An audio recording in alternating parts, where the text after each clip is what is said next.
The story begins in Kamakura, 1333, where our main protagonist Hojo Tokiyuki lives. Some men come running after Tokiyuki and tell him he has to go to archery practice. Tokiyuki ignores them and starts causing trouble. Meanwhile, some noblemen are very angry with Tokiyuki because they're trying to send off Takagi. Suddenly, some people are gathered in the streets to welcome Ashikaga Takagi and his army, the mightiest warriors and protectors of Kamakura. Among them was a boy named Hojo Tokiyuki. Takagi recognized him and remarked on Tokiyuki's skill in playing hide-and-seek.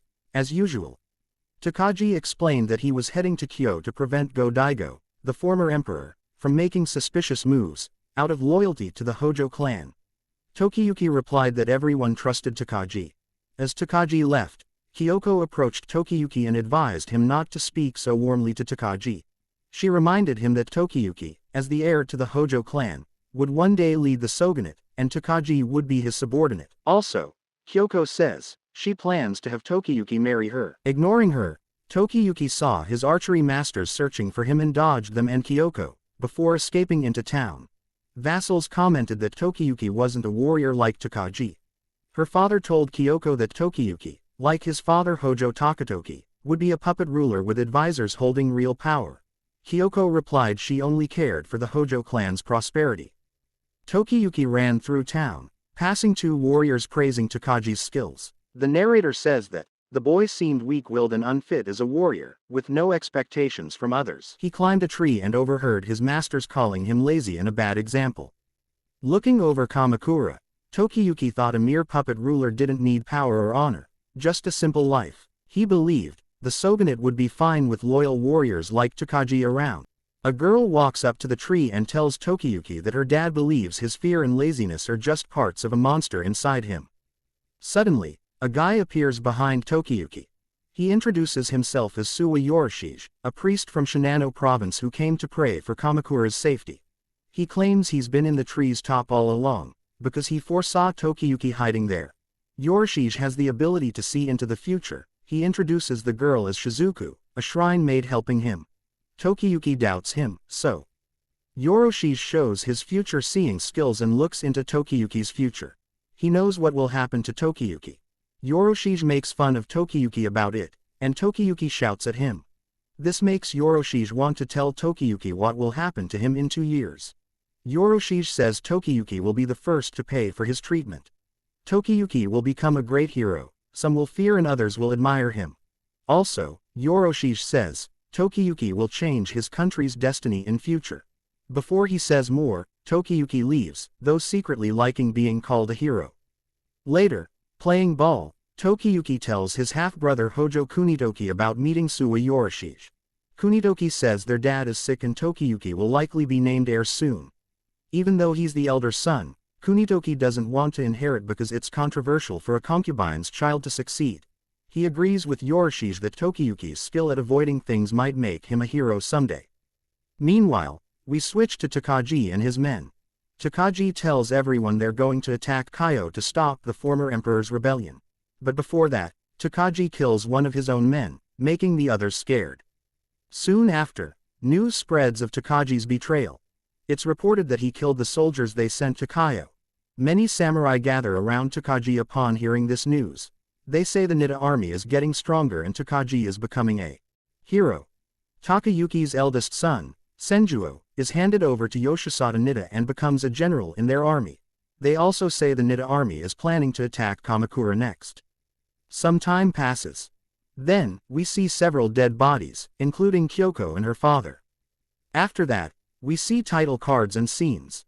The narrator says that for Takayuki to become a hero, he had to lose everything.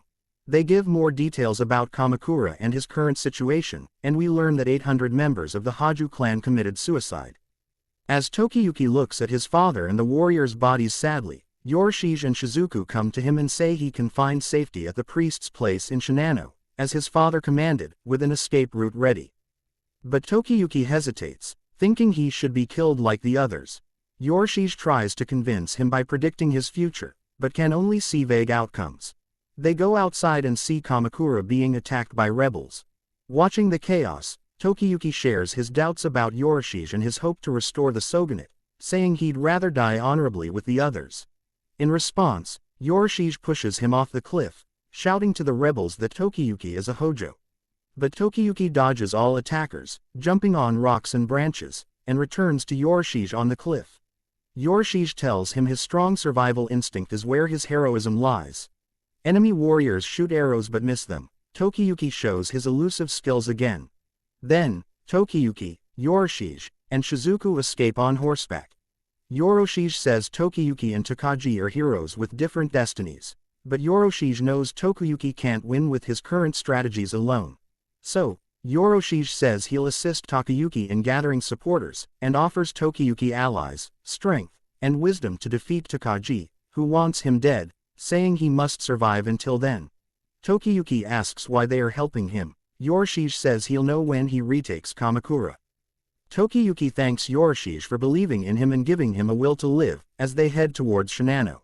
On their way to Shinano, they couldn't leave Kamakura, because all the exits were heavily guarded. So, Tokiyuki, Yorishige, and Shizuku had to stay in an old house for many days.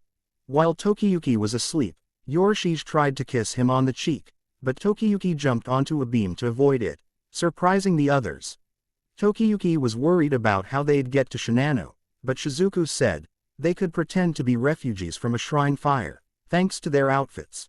Yorishige comforted him by saying that he couldn't see Tokiyuki dying in his visions. Looking through the windows, Tokiyuki saw banners of former Hojo clan members' subordinates. He realized Takagi's kindness was just a cover for his plan to destroy the shogunate. Tokiyuki asked the priest, will he able to take back Kamakura, just because of his running abilities? Yorishige says, of course, I have seen the future, where you are hero. But for now, let's play a board game. Tokiyuki started doubting if he could trust those helping him, especially as he saw them enjoying a futuristic board game made by Yorishige. Then, Tokiyuki runs towards a nearby village. Just then, he overheard two people outside, discussing his brother Kunitoki's death. Tokiyuki rushed out to ask them what happened, as he had heard Kunitoki escaped, with their uncle Gadayan Munishige. They told him, Gadayan betrayed Kunitoki's hiding place to the Nida clan, who then killed Kunitoki. Gadayan hoped for a reward but got nothing, and the Nida clan scorned and drove him away empty-handed. As the two left, Tokiyuki felt overwhelmed with despair and vomited, his mind racing with thoughts of Takagi's betrayal, the disloyalty of the Hojo clan, and Gadayan's betrayal. He concluded he couldn't trust anyone anymore.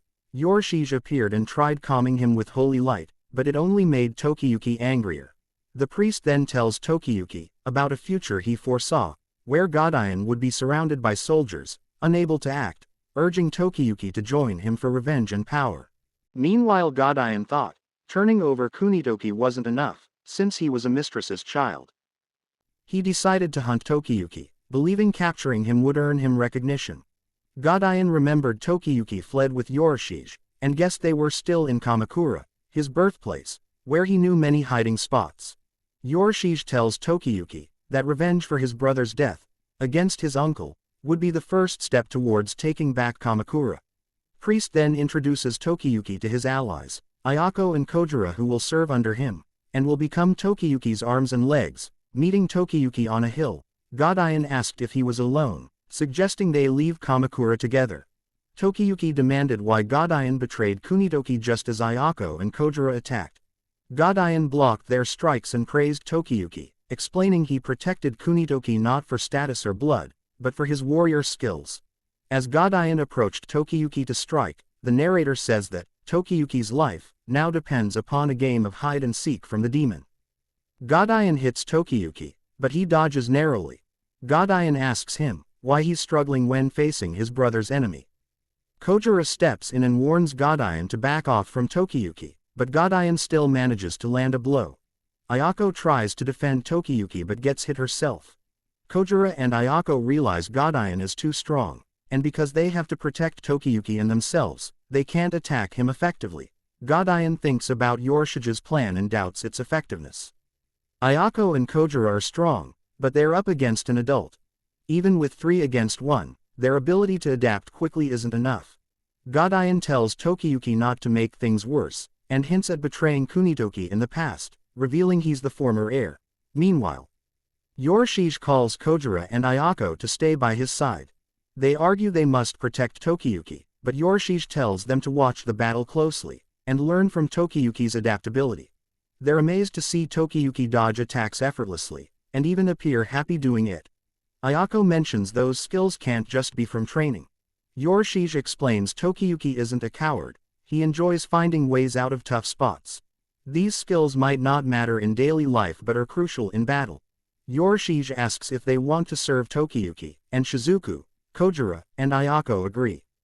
Yorishige tells them to jump back into the fight, and not worry about defending Tokiyuki, because he can handle it alone. Ayako and Kojiro rejoin the battle. Godayan is frustrated that he can't hit Tokiyuki. Suddenly, Kojiro and Ayako strike Godayan from behind and pledge to serve him, allowing Tokiyuki to finish him off. They manage to hold Godayan down, urging Tokiyuki to take his chance. Tokiyuki approaches Godayan, thinking of his brother, father, and the people of Kamakura. He declares that while Godayan's life isn't enough, he hopes to be of service to them for now, as he beheads Godayan. After the battle, the group continues their journey to Shinano. If you like this video, please subscribe my YouTube channel.